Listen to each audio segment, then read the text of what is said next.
Hey class, we are now going to do a wall section. Wall sections are used to give us an understanding of what materials are going to be involved, how they're going to be arranged, their sizes, their positioning, all those details we need. Not only are we needed for construction, but also make sure we adhere to the building code with the proper amount of insulation and material usage. So what we're going to do is we're going to cut a section uh, that's going to take place. Now I'm going to show you two ways of doing this. Okay, so the first way is a little problematic in that if you make an adjustment, then it's all gone. So let's take a look at that first method. So here we are on the main floor line. If I open up one of these building cross sections down here, just say this one, and I go to that view, this view is cutting just through the garage. So I'm just since this is a demo, I just want to show you what's going to happen here. So if we're going to cut through the garage, this becomes what could be my section. In order to create that, I'm going to go to the View tab, and I'm going to go to a call out. So the call out is going to be of this wall. So I'm going to include this area right here. And I'm going to adjust the location of my cut window, my little bubble. So I have it noted. So these are called detail bubbles. In this case, it's a section detail of this wall. Now, this is a cross section. So if I go in my browser and I go up to my sections, this is section 1 that I'm in. And section 1 now has a call out. So section 1, here's the call out. If I open the call out, this is what I have. And as you can see, most of the materials are already showing here for my project. Now, the thing about this is, and I can go ahead and I'd complete this and show how that all works out. Let me just do a couple of things here. I'd want to move these vertical lines here a little bit, and let's see if I can get that to go. So I have my dimensioning set. Let's go from here, and let's just slide it over to there. And I may not be able to do exactly what I want to do here, but we'll give it a try. It's not going to let me do that. What I have to do is adjust this view. So I've got my dimension cuts here. Oh, I lost the other one completely. That's not so nice. We'll just do this here. Flip it around a little bit. And that way I should be able to maybe move it a little bit more. Not a lot, because I've got to stay within my box area here. So it is a little precarious, but we'll just do that. Okay, so we have our upper floor. I lost my lower floor because it doesn't apply. This is a garage. And I can come and detail this. Now, notice where I've got my view here. And the reason I'm not have you use this method, if I come back here and I go to the floor plan and I decide I need to move this building section, and I decide to move it up into the stair area. So I was down here in the garage, now I'm cutting through the stair. If I come back to the section 1, that's updated so now I can see my stair cut. This is where my call out is. That means there is nothing in my wall detail anymore. So because of that, we're going to do a different method. Now, up to this point, if you do the call method, it works. You just can't move that building section, and that's fine. But and then from this point on, everything would be the same. So let's go back here to our floor, and I'm going to go ahead and delete this out because, well, I just don't need it. It's not going to be relevant anymore. So I just deleted that out. What we're going to do is we're going to do a new section cut. So I'm going to go View, I'm going to go Section, and I'm going to cut through a portion of the house that is going to be going both stories. So I'm going to come in and see if I remember where. I'm going to cut a little wall cut right through here, and I'm just going to place it there. Now I'm going to rotate that around. Oops, not quite like that. Let's redo that. Go the other direction with it. I'm going to put that that section cut. I'm going to cut it this direction. So your first point is where your arrow is. The second point is where the tail is. And I'm just going to cut through. Now, I don't need to go very far. I just need a sliver cut through this part of the wall. Once I've done that, then I can open up this as its own view. Now, I probably would want to extend this out so it's not engaged into the dimensions, so it's easier to read. And then likewise, I extend this little window cut box here, right click and go to view. And this is now then become my wall section. Now, if I look at that, I didn't cut through a second floor because the second floor doesn't happen until considerably further into the building. So that's what it is, and that's fine. This will get us what we need to do. Now, I am going to take this element here, and I'm going to hide that because it's not any relevance there because it's up above, and it's not giving me the information I need to do what I need to do with it. All right, so now I have a basement floor, and I'm going to do some adjustings to things here to make them work a little bit better. I'm going to expand out my view so I have a little more room. This is the topography line here, and I'm going to change that. I'm going to go in and I'm going to try and edit that with my modify tools and an align. And I want to align, hopefully, those two areas. And I'm not sure it's going to let me do that. The topo surface is a little bit more tricky to do on there. And so I probably need to go fix my site plan more. Or I can come in and go to my annotate. I'm going to go to a detail line. I'm going to go and select a line that we hopefully have created prior to this, which I'm thinking we may not have. It's a grade line. So I'm going to take the grade line, and I'm just going to trace right over the top of the topo solid. And then I'm going to take the topo solid, and I'm going to hide that. So I'm going to modify, select, and hide. And now my grade is still marked, but I'm not going to worry about what it looks like. I'm also going to come in and I'm going to flip my datum points around on each of these. So you get that goes. So just put a check mark in one, uncheck mark the other, and so I have my information going just a different direction. And oops, just didn't turn this one off. Let me turn this one off. There we go. And I'm going to stretch this out just a little bit more. Now that is affecting my entire set of drawings by doing this, which makes me a little nervous now all of a sudden. Let me go to my front elevation and see what I've done there, if I've messed that up. And let's go to a side. Let's put a side on it. Just make sure I'm not messing up other drawings. All right. Occasionally, that's something to be aware of. You definitely don't want to cause grief to other sheets. Okay, we can take I'm looking for the blue circle and line that up. There we go. And this works as part of my dimensioning system. So it does kind of help a little bit to take the time to set these up, get them lined up right. So we have everything we need to go there now. There we go. Line that one up.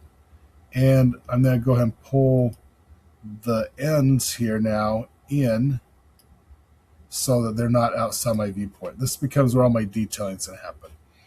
Okay, so we got that part done. I've got my little roof line going here. And we can start putting our sections together. I'm going to come down here to the bottom of the page, and I'm going to go find my detail level, and I'm going to change that to fine. And what that does, it gives me more information to work with, which is really, really quite nice. And then I'm going to leave it in the shaded mode as I start building this wall section. All right, let's zoom up on there a little bit and see what we have here. I'm going to move it into thin lines, so everything's just simple little lines. My brick sits on top of the foundation. Behind the brick is a 1-inch air gap, and then there's sheathing. And my framing back here, click on that, I'm going to bring the floor all the way back up here. Okay, so that's where the wall sits. Now we extended them down to top foundation. I'm going to take that wall that starts on the main floor. So I've got my plywood, my finished floor up here. I'm going to take the brick portion and then pull that back down to the top of the foundation. So the brick sits on the foundation. The sheathing comes down the foundation, but the stud is on the floor. Okay, and that's got to be important. Then I've got my floor joists that we put in. And in my basement, we have my furring wall that's there and the concrete slab and our footing. Okay, so we can start putting the details together for this wall. What we do here on the main floor would be repeated on the second floor. And I'll do another one of these with a siding wall that would hopefully maybe cut through that for you. And so you can see what that's going to look like. Now at this point, it gets to be kind of fun because now it's just kind of a plug and play. So I'm going to start down here at the bottom, and I'm going to start putting in my elements. Now, in the course, there's example sheets with notes of what needs to be labeled and how. I'm going to show you what elements to put in, and then you're going to go and add the noting and the labeling on your own to match those example sets. Make sure you're either going to type it in or you're going to bring them in, and I'll show you that in class as well. All right, so let's start with putting in some details. So I'm going to go to my annotate, and I'm going to go to, where's that? Components. So I'm going to go to my components, detail component, and I'm going to edit the type right away because I don't want to add anything. In this case, it's a vent. And then do load, and I'm going to go into the library. So we should be getting familiar with this. I'm going to go to detail items. And they go to masonry because that's where they start. I'm going to work my way from the bottom up. And if we look, I've got common work, I've got unit masonry, clay masonry, concrete masonry, glass. Glass counts as a masonry item, and stone assemblies. Now, none of these are really what I want to look for, but if I go into concrete, and it shows me my double beams, just different types of pre-done concrete elements, like a concrete block or CMU, which is great. These are actual concrete. I need the detail stuff. So I'm going to go back here to detail items, and I'm going to go, let's go into, I think it's general. Nope. It's your brake line. Well, you might need that. Go metals. Common work results: metal, steel, cold, structural, studs, cold formed. No. Kind of go through these, get familiar. Structural steel framing. I need concrete detail units. Let's see. I should have these memorized. I do this all the time. Oh, let's go concrete. I think I did masonry, didn't I? Let's go concrete. There we go. Reinforcing steel. That's what I'm looking for. It's in concrete. Concrete's also masonry, but it's its own class. All right, here's our rebar, and I need rebar in section. So here's my rebar. It's just a big circle, which is really kind of cool. So I need a rebar in section, and I'm going to open that up. Now, when you open that up, it's an upgrade a little bit. Let's talk about their sizes. All the sizes come in. So you've got from number 10 to number 9. And in the middle, you got a 3. There's not a 1 or 2. There's start 3. Now, to get the sizes, take the number and put it as the numerator over 8 as your denominator. So a number 4 is a 1/2 inch diameter rebar. Okay, a number 5 is a 5/8. We're going to use 5/8. So I'm going to do number 5. And I'm going to go ahead and hit OK. And when I bring that down in, I'm going to put that so that it is 3 inches from either edge of my rebar, or sorry, my footing. That rebar needs 3 inches of concrete going around it. And I'm just going to place those in there. So there's 2 on the bottom. And they're depending on what the engineer says, they usually do 2 on the top as well. So there's 4 rebar in there to make a cage. There'll be 2 at the bottom of the foundation wall. So that goes there. There'll be 2 at the top of the foundation wall. And again, just make sure they're 3 inches from the edge on that. And then they'll be vertically, starting at the top, they'll be vertically about every 32 inches. Now your lines are going to get a little muddied up here as we're starting to place these in. So I'm going to come down and I'm just going to run them down across the back. Usually we want to just kind of, so 32 inches, it's 2'6", about here. And notice it's grabbing that foundation line. So if you want to modify, you can do that and measure them apart and get yourself set there. So 32 inches, I'm just going to put that in there so I can place that, 2'8". That's the spacing. That means there's only a few of these. So now I'll go modify and copy so my spacing stays right. And we'll do a copy from that position. See if I can get that position a little better. There we go. And then copy that down to what will be the next one. Let that think it through a minute. And then I copy that down. And that puts us just up above the bottom where our 2 at the bottom would be. So there's going to be 1 there. Right click and cancel. And I'll just copy this one over now because I need 2 at the bottom, 2 at the top, and life just kind of ends up working pretty good that way. Now, if you don't go in and measure these, just we'll make it as a note that there needs to be 3 inches of coverage because it will get a little cumbersome there. I'll do it like this. So take this one out. Now that puts me at 32 inches on those. You can move them a little bit more if you want that spacing a little bit better. If you then do that, do a window, then do a control, window the next one, the third one, and the bottom ones. That way you select them all. And then just do a move. And just go from one and just pull them down just a little bit. And so your spacing stays the same. Okay? Super important. Okay, now the next thing we have is we have to tie the floor to the foundation, and that's also tied to the footing. So we're going back into our annotation and our component, and we're going to go right back in. We've done our vertical rebars. Now we're going to do, we've done our horizontal. Now we're going to do our verticals. So we're going to come in here, and we want a bend R, so we need sizes 3 through 8. So our 5/8 is going to be in this first one. So then grab that bent bar, it's just an L shape, so it's got a little bend. We open that up, and we choose number 5 again. And you can go ahead and hit sizes. I usually don't. I put it in after I place them because it's just easier. And you can spacebar and rotate these around. So this one, there's going to be one that comes in from the slab, and it's going to go into the, see, that one's going to go up. It's going to go this way.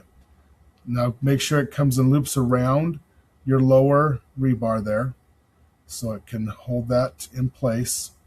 And then we're going to do another one that's going to come in from the footing, and it's then go there, and then right click and cancel. Okay, so we have 2 different ones in here. The one here, I'm going to take this guy, and I need to lengthen it out a little bit. Now, this gets to be where it's a little tricky on here, as I've got to change these lengths.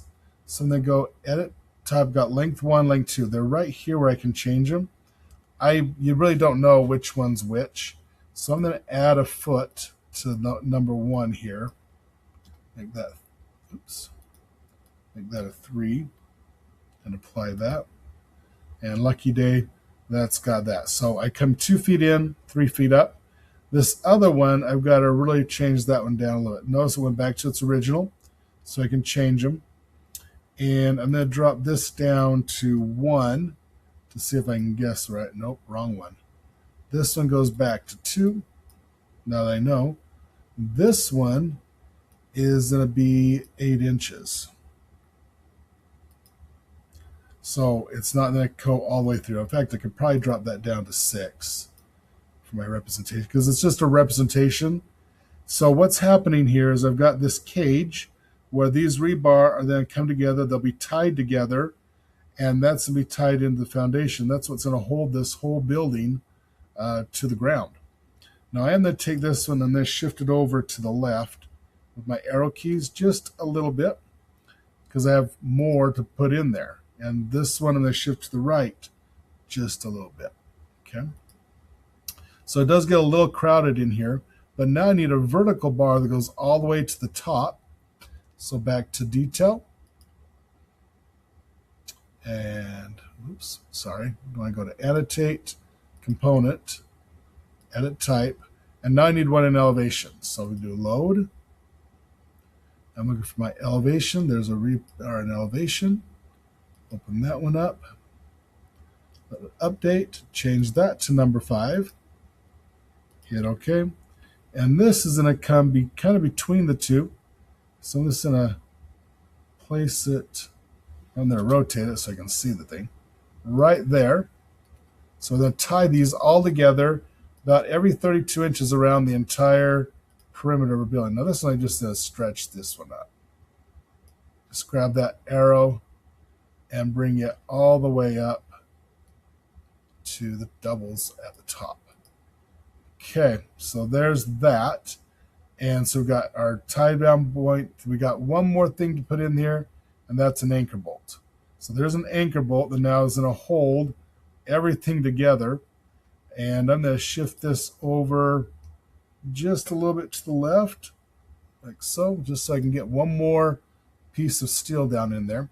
Back to my components, edit type, load, like we've been doing forever and a day.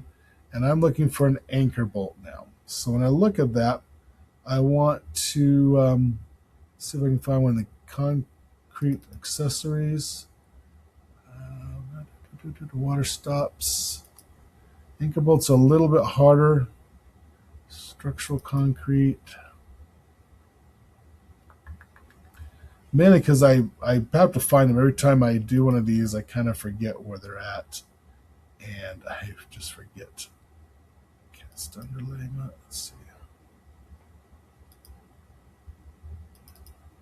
I have to go into steel and see if we can find a bolt. It'd be nice if they were in with the reinforcing steel because it's really not what it is, but it's kind of. Actually, you can fake these out a little bit since it's a representation piece, but let's see if we can find the real thing. Let's go now into steel. Some metals. Steel decking, cold steel structural medical. Let's go structural steel joist frame. I don't know. Gotta find it here. Little studs. Specialty. Might be under specialties. It's anchor bolts are a little, a little bit of an odd thing because they can be either actual bolts that are threaded and they just put nuts on the end of them to tie it together, or they can be what is actually called an anchor bolt.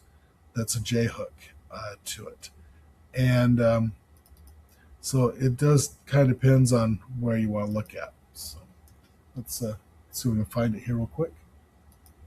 Okay, we're then back out of the detail items. We're going to go down to structural connections because we're going to connect the structures together. We're going to do steel, I think, since they're steel. And this plate with anchors. Angle. It's got the anchors. Let's do getting closer. Let's do mounting parts. Anchor bolts. There it is. There's our anchor bolts. Now we have several here to choose from. You're just you don't know yet because we haven't engineered this, so we just need one to start with, and just gonna see if we can. I don't know if we can get this in because these are definitely meant to be in 3D placement in the structural, and I don't really want to go through that. Let's just open it up and see what it does for us here.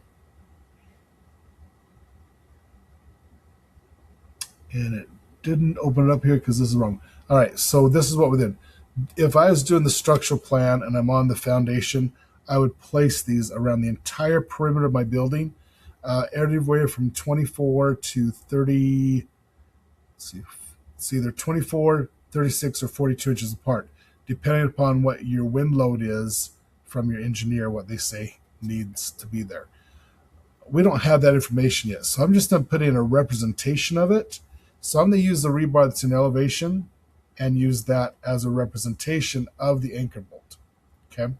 And so I'm just going to go back and use the same one I've been using, which is usually what I do anyway, but I got to get out of this category here and we'll bring that back in. So go into annotate component, take your rebar, and you then rotate that around and place it so it's coming down a good distance into the floor, like that. Just take that 2 foot length and just stick it in there, just so it doesn't tie to anything else. And it'll make sense here in just a minute what's going to happen. Okay, that's the reinforcing I want you to put in there. You need to label it, number 5 rebars at, and then look at the examples and follow those notes along there. Okay, and we'll keep going with it. Okay, now we're at the framing portion. Let's start with my framing wall here. I need a 2x4. So back to component in my detail area. Edit type. Load back into our library again. Back up out of the anchor bolts and the structural connections and back into detail items. And this time I want you to go to wood and plastic. And we're then go to wood framing. And I want nominal cut lumber in section. So nominal cut in section. Remember, the full X means it's going to go continuous. And that's what we're looking at here. Now, unfortunately, there is not really one in here that is going to give you the single slash. We have to create that if we need it. So hit open. And I'm starting with a 2x4. So I want a 2x4 member here. Open that, hit OK. And it's loaded in, and I hit OK. And that is going to come down here. Now, when it comes in, you can use your space bar to rotate it. It's going to be like a sill plate at the very bottom, because these get framed just like they normally do. Then I'm going to put one somewhere in the mid-range area for fire blocking. And then they come up to the top. And these are going to sit underneath my floor joist. So I'm going to rotate that around and then put one there. And I'm going to double them up. So there's going to be two top plates right there. And that is, whoops. The second one's always a little tricky. It doesn't like to be placed twice in a row. Now I've got my top plate. So this is now my frame wall. That's all I need for that. I just need to call out 2x4 frame wall. We'll add some insulation in just a minute. Now I'm going to go back to component, edit type, and then change my nominal lumber. I need to load a new one in. So I got to go right back to the same area. Lumber cut in section. I need 2x6 this time. So I go to 2x6, open that up. Same process again. And this one's going to do a lot here. Should say, but I'm not going to. Switch this to 2x6. There we go. Roll it around, and it's going to sit right down on top of the foundation. So this is the mud seal. Now, if you notice, I've got a little bit extra room there. If I put it here, there's nothing to nail the sheathing to. So I need you to rotate this around a whole bunch of times because you can't quite stop. Put it right up against the sheathing line, like so. Now, the anchor bolt is now going through the 2x6, and then they'd be bolted down there, so that's good. This little gap here, it's nominal. You don't have to worry about it. We don't have to fill that in. It's nothing big deal. So that goes there. Now, we put the next one, same thing, up on top in the stud area. That's your sole plate, sorry. A lot of seal plates going on. I have one in the middle, again for fire blocking, and then two at the top, just like we did in the frame wall. So there's one there, and that takes care of the wood framing for the wall. Just that quick, that easy, because Revit's already done a lot of it. I do need a rim joist here, something to nail things to. And so that one I'm going to have to create. Yay, always good to do. So I'm going to go in and I got my sections. So I'm going to go edit type. Whoops, I went too fast. I need to go back into component first. Component. And I'm going to take this as edit it, because it's got most of the dimensions. So I'm going to do a duplicate and then change it to a 2x, take out the 6 and the 2, and this is going to be a rim joist. R-I-M joist. Okay, so the rim joist is there to help give me some stability to frame the exterior materials to, and to make sure they're fastened well. It also helps to give me some stiffeners so my floors don't twist. It's just a 2x rim joist. And I'm going to change the 5.5 value to match my floor joist depth. In this case, it's 11/7/8. So these will be purchased. It'll most likely be engineered lumber, probably an LVL, laminated veneer lumber, 11.875. That becomes 11/7/8. I hit apply and OK. And this is going to sit right down on top of my mud seal, and it's going to help support the subfloor that supports the finished floor. Okay, we are making such good progress. Now I need plywood. Plywood's the next element. Okay. All right, so we then go now back to component, edit type, load, new library item. Now, we used to have to draw all this by hand, and you guys should be really happy you're not. Then go into sheathing. And I would think I don't want to do particle board, nope. Hardy board, nope. Plywood, yes. I'm going to do plywood. Notice gypsum is here, okay? Open that up. And I've got 1 1/8 inch plywood. That's really thick. I'm going to drop this down to 3/4 because that's what my subfloor is 3/4 of an inch. And I'm going to hit OK. And this is going to go right along that line. I'm just going to draw a line out there and flip it over, I hope, because I put it the wrong direction. So let me see if I can modify that line. I'll flip it. Oops, I guess I had it right. Yeah, I had it right. Cool. Just go along the bottom. That is your plywood symbol. So that's there. The finished floor, I'm not going to put a symbol on. Normally, then do the gyp board, anything different than what it is. I could come in, if you got a finished basement, go and put your drywall in or your gypsum board. So let's go do that. So go back in, edit type, load, gypsum, open that up. This one is not 1 inch. We want 1/2 inch residential. Unless it's your garage or your stairway, then it's 5/8. So hit open. And I'm going to draw this, and this I'll have to flip over because I want to trace the line. So I'll flip it. And just come to the edge of your cut for your detail. And now you have your ceiling in there. Now, if you put your ceiling in prior using the sealing tools, you get the same result. Okay.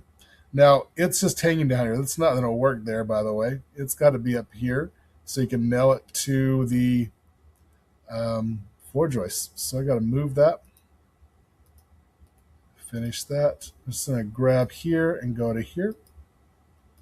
There we go. Now my ceiling's in the right spot because it'll get nailed into the bottom of these floor joists. All right, we are moving product. Now, again, what you've done here, you would do on the second floor. Okay. Only thing changes if I go from brick or stone to siding or stucco. And I'll do a quick little demo in just a minute what that would look like. All right, so now all I do is I need to come up here at the top and I need to frame this in. So this gets a little bit different. I'm going to actually draw what's going to happen here. Okay. First of all, there is a 2x, so I'm going to do my annotate component, and I'm going to see if I can get my nominal lumber. So I'm going to grab a 2x4 and rotate that around, and that's to sit right on top here, just like that. And so that's going to cap off the brick. And what they'll do is this roof truss is going to have a what's called a bird's mouth cut out of it and sit right on top of this. Okay. And so that's going to sit right there, and where that's going to sit position. I need a vertical blocking in here, and this is what I'm going to have to draw. So I'm going to do a detail line. I'm going to have to choose a line to use, and I'm going to use probably just a thin line here. And I'm going to go up to the bottom of the roof deck, like so. I'm going to offset that 1.5 inches. Make sure in inches, not feet. Okay. And just offset that to the right, so it's just a 2x. But I'm going to modify that second line and take it up to the top.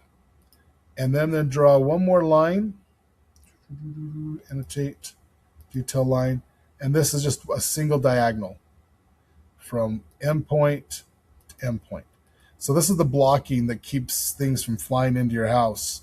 And that's just going to sit right in there. Okay. So that blocking occurs there. Okay. So I want to do that little detail on that. And then out here, where the roof edge changes, there's another line there. Offset that 1.5 inches. And this is your fascia board.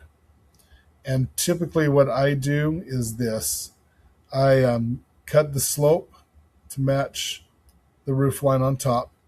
And then I'm just going to put a horizontal detail line right across the bottom. And that will become the fascia for the house. And that gives you some place to put any siding or soffit material that I want to put there. Depends what I decide. And I haven't decided that yet. Okay, so I got some, and that will be continuous. So that would be, if you're doing your notes correctly, a diagonal from top to bottom, and another one going the other direction, because that will run continuous the length of the roof line. Okay, so there's the framing that we need, and that's all there is to that. Now the next part's doing the insulation, and this is, I kind of think it's fun. So insulation, I come in here, and the line thickness defaults to 3.5. That is a 2x4. So they go from the middle of this stud, the sill plate, to the blocking. There's one. Then take that up the next way to the next one. So now my basement is fully insulated because I showed it, so they got to do it. Then they change this to 11 7/8, so it matches. It's actually going to be 12, but it'll get compressed a little bit because I've got a ceiling on there. Okay, so I'm going to change out my inches, 1.875. Then go from here to go straight with it. And I do break it so the breaks, and so it's not covering up my framing, because that's really also important to show. And over to here. Okay. And while I've got this nice thick, I'm going to bring this up here. This is where it gets a little bit tricky because that line is thick, and I need quite a bit of insulation in there. So you're going to have to probably do a couple of these at different thicknesses. And let's see if I can move this thing down.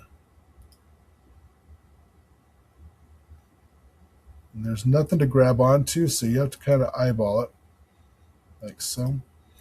And I need to probably take that line in a little bit, and this one I can take out a little bit, and then put another one in here a little smaller.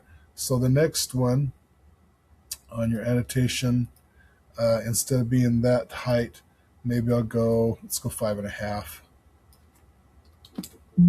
So it fits a 2x6 area.